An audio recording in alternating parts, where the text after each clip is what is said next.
Hello and welcome to Season 2, Episode 33 of the Physician Assistant Exam Review Podcast.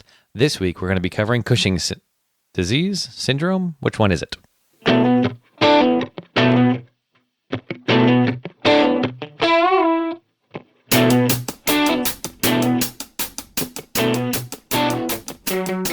My name is Brian Wallace. I'm the host and creator here at physicianassistantexamreview.com, and you can find all of the show notes, everything for you to get ready for your exam over on the website at, like I said, physicianassistantexamreview.com, and all of the back episodes of the podcast, all of that stuff right here in the podcast feed. So on whatever app you're listening to, Overcast is my app of choice, but whatever you're listening to on, we're happy to have you here.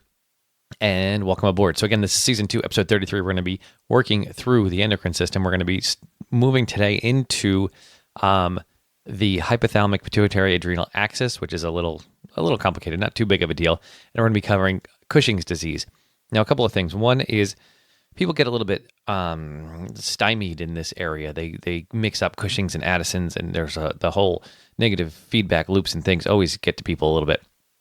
So what we're going to do to combat that is to shorten up this episode a little bit. We're going to make it a little bit easier, only cover Cushing's disease and a little brief overview of the whole section, and try to hopefully separate that out for you so it gets stuck in your head a little bit better. The other convenient factor is it is the end of April as I'm recording this, and that means we're in full swing with baseball season with my kids. So with both of them playing on two teams and on I think they each play soccer year-round. So we're currently involved with 6 different teams. I don't get a single night off at this point because I'm coaching 5 of those teams. So it makes it much, much easier for me to shorten this episode. But I also think it's a good idea for you guys if I shorten up this episode and make it a very distinct, clear one simply on Cushing's disease. So let's go ahead and get started with our priming questions. Does a buffalo hump and truncal obesity go with Cushing's or Addison's disease? Does a buffalo hump and truncal obesity go with Cushing's or Addison's disease? Remember, I want you to think these through. I want you to think about, do you remember which one it goes with? Don't just blow them off. This is getting your brain ready. It's getting your brain primed to receive this information as I go through it, and it'll help you hold on to it moving forward. What's the most common cause of Cushing's syndrome? What is the most common cause of Cushing's syndrome? And lastly, what organ secretes corticotropin-releasing factor? What organ secretes corticotropin-releasing factor? So let's begin by running through some of and we'll get to all those answers shortly, don't worry. But let's begin by getting through some of the hypothalamic pituitary adrenal axis. I just kind of like saying that. Let me just run down this list. And this is not going to be something you're going to be able to listen to once and understand or retain for sure. Certainly go over to the website and pull up my notes on this, but I would also head over to YouTube and try to watch something. There's tons of great videos on feedback cycles and probably this in general. I used to link to those kind of things, but the links always break and the people take things down and then it just doesn't really work out. But if you search on YouTube, I'm sure you'll find something that will cover this and make it really, really smooth for you. But we're going to run through it quickly here. So in response to low serum cortisol or stress, the hypothalamus secretes corticotropin-releasing factor, CRF. So if the body recognizes that there's low serum cortisol or it's experiencing stress, the hypothalamus secretes corticotropin-releasing factor, CRF. Now, in response to CRF, the pituitary releases adrenocorticotropic hormone, ACTH. ACTH is produced in the pituitary and released in response to corticotropin-releasing factor produced in the hypothalamus. In response to ACTH, the adrenal glands secrete cortisol.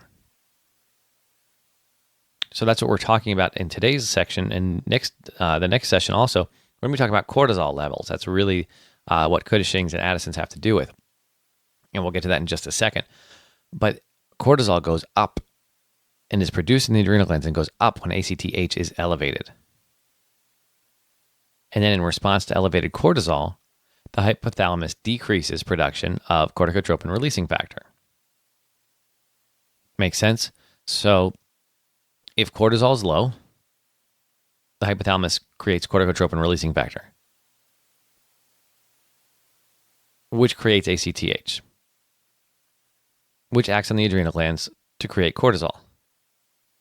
When cortisol goes up, the hypothalamus slows down production of CRF, slowing down production of ACTH, slowing down production of cortisol. This whole thing can also happen in response to stress, and we'll get to that shortly. Cortisol is also known as a stress hormone because it's the hormone that your body releases with stress. Kind of like the fight or flight hormones. Here we have the stress hormone, cortisol. Cortisol is produced in the adrenal glands, and its main function is to suppress the immune response and increase available energy by increasing blood sugar levels and promoting the breakdown of fat and protein. Cushing syndrome is excessive cortisol production versus Addison's disease, which is a low cortisol production. Cushing's is elevated, Addison's is low. Cushing syndrome, let me run through a few of the causes of Cushing syndrome. So remember, Cushing syndrome, excessive cortisol production. Cortisol is elevated. The number one cause for Cushing syndrome is Cushing's disease. That's where that question comes in. It's a little bit confusing, but not terribly so. Cushing's disease is a pituitary adenoma with hypersecretion of ACTH, stimulating cortisol production in the adrenal glands. So it's a very specific tumor within the pituitary that creates ACTH, thereby stimulating cortisol production in the adrenal glands. This is the most common cause of Cushing syndrome. And once again, when we talk about endocrine issues, women are 3 times more likely to have this than men, and it occurs most commonly in premenopausal women. Again, we're just painting the picture of the patient that will be on your exam. So we stick kind of with the theme of we can't really separate out endocrine questions based on male or female because so far most of them are greater frequency in females. Another cause for Cushing syndrome are adrenal tumors producing an increase in cortisol. So if we just have a tumor in the adrenal glands that produces more cortisol, we can wind up with a Cushing syndrome. It's not Cushing's disease. Cushing disease is specific to pituitary adenomas. You can have an ectopic production of ACTH. So someplace else in the body, not the pituitary. Most commonly here is a small cell lung cancer. And then long-term use of corticosteroids, usually in treatment of another disease. So we can be exogenously, or we can be giving the patient steroids and corticosteroids, and that can lead to an increase in cortisol. Clinical presentation, this is where a ton of keywords come in, but most people get them all muddled and confused. So this is centrally located fat, but the limbs are super skinny. So we have obesity, but it's truncal obesity. The limbs are long and skinny, and this is also where the buffalo hump and the moon face come in. You can get proximal muscle weakness or muscle wasting, and this is one of the more specific signs.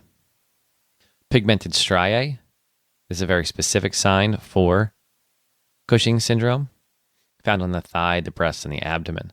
So if you find pigmented striae and proximal muscle weakness, you should definitely be thinking Cushing syndrome. These patients can get hypertension, but again, that doesn't help us identify it.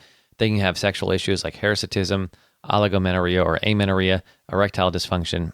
They can have skin problems like poor wound healing, right? We shut down the immune response, we shut down wound healing, acne, superficial skin infections, bruising, thirst, and polyuria. And then for mental issues on clinical presentation, there's a pretty wide spectrum from decreased concentration all the way up through frank psychosis.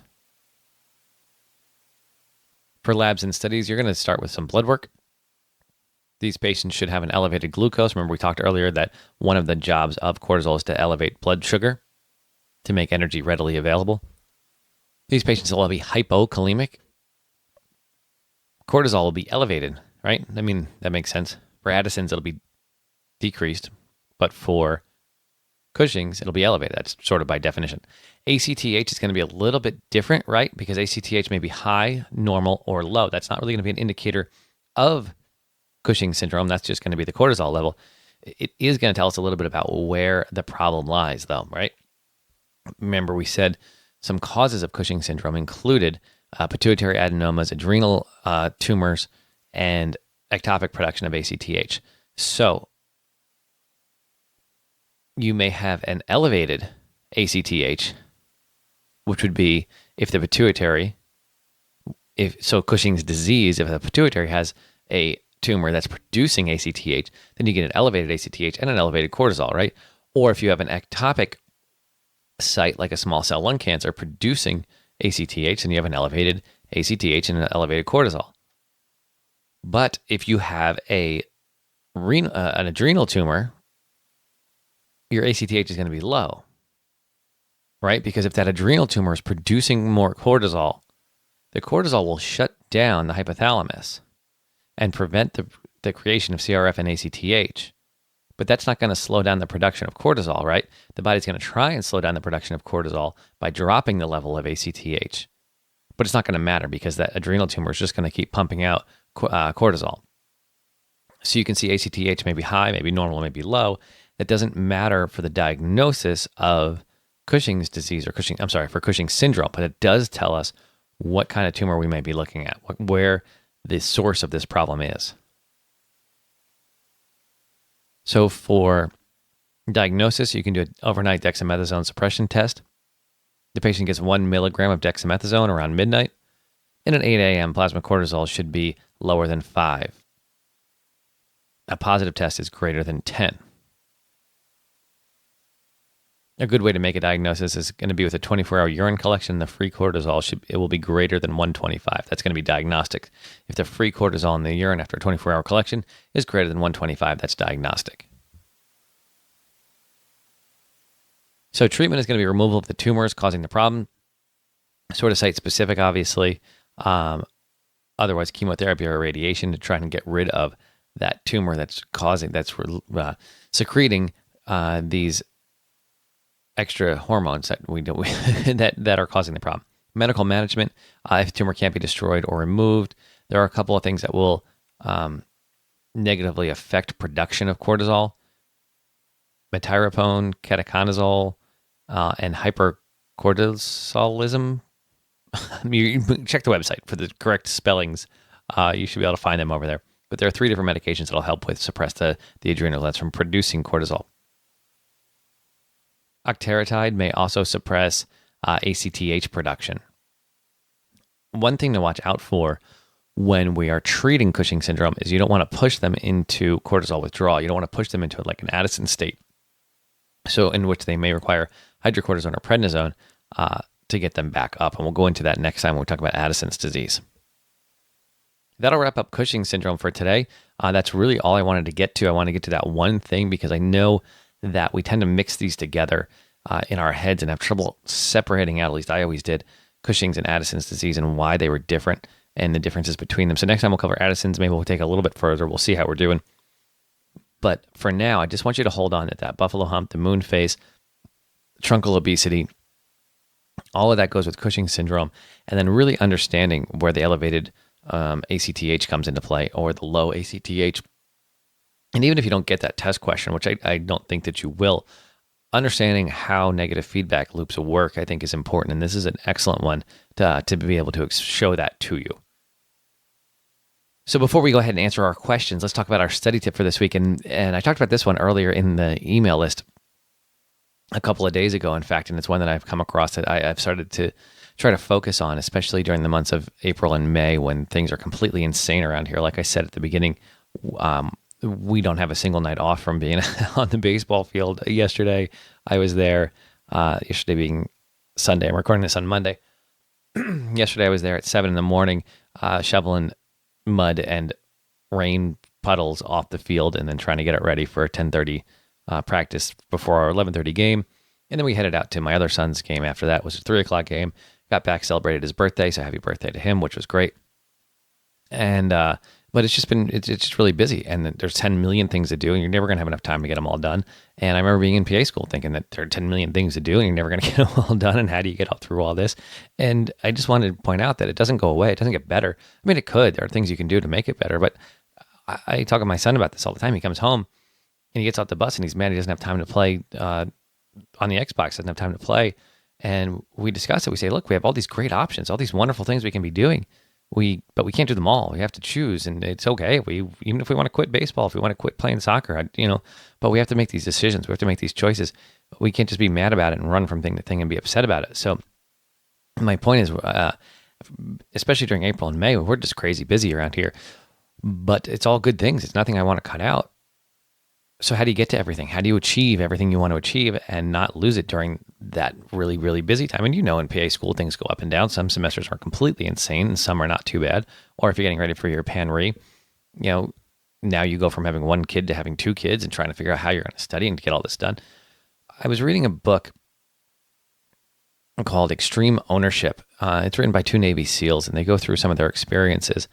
And one of the things that they talk about was an idea called prioritize and execute. And they tell an amazing story of being in a combat zone in an exposed area on a rooftop, but that rooftop was was a second story rooftop versus the third and fourth story buildings that were surrounding them. So they were in a very exposed area and they were trying to get off, and one of their teammates fell through the roof. I think he injured himself down below. They were in a very bad spot, and all these questions come up. What do you do first? How do you solve all these problems at once? And their answer was you don't solve all these problems at once because you can't. Their answer was you prioritize and you execute. You prioritize and you find the most important thing you need to do, and you get that thing done. Then you find the next most important thing to do, and you get that thing done. And it's really that simple because there's no other way to go about it. You can't do 10 million things at once. You can do one, and then you can do the next. And that's all you can do. So take some time to think and plan out what's the most important thing, maybe what are the top 2 or 3 most important things, and get them done. The other thing I would add to that is not to allow that most important thing to take up more time than it's worth. Whenever I'm working on writing, let's say I'm writing the emails, I have my iPhone in front of me, and there's a great app called P-Clock, and it was designed for speakers, meaning if you were speaking. That's why I got it, was when I was doing some speaking at different schools. And it puts up a big clock, a big countdown timer on your phone that you can see really, really, really nicely. So what I do when I'm working on something is I set that clock up where I can see it. And I usually set it for 30 minutes or 33 minutes. And that really pushes me to get done the thing I'm working on in that time frame and not get sucked down different rabbit holes, not get lost in other conversations, not do anything else, and just focus on that one thing and get it done. Because something that can take 20 minutes easily can drift into an hour if you're not careful. And that clock really helps me. Again, that app is called P-Clock. I think it was a couple bucks. It wasn't a big deal, but it works really well for that purpose. All right, let's get to our answers. Does a buffalo hump and truncal obesity go with Cushing's or Addison's? I'm hoping by now you know it goes with Cushing's. What's the most common cause of Cushing's syndrome? Well, that's Cushing's disease. And what organ secretes corticotropin releasing factor? That's going to be the hypothalamus. All right, great. So we managed to get our way through a little bit of the endocrine system today, covering the adrenal glands just a little bit. We'll pick up with them next time. And I just want to make sure that all this gets sunk in and really gets home for you, and you can separate these things out in your mind, because I think that's going to be really important. So until next time, good luck to any of you taking your exam. Head over to the website, www.physicianassistantexamreview.com. Sign up for the emails. Again, that's been one of my absolute favorite things I've been working on, is all the tips, tricks, and study techniques that come out of those emails. I think it's been incredibly helpful and a lot of fun for me to do. So definitely go check that out. Well, until next time, take care, and we'll pick up with Addison's disease.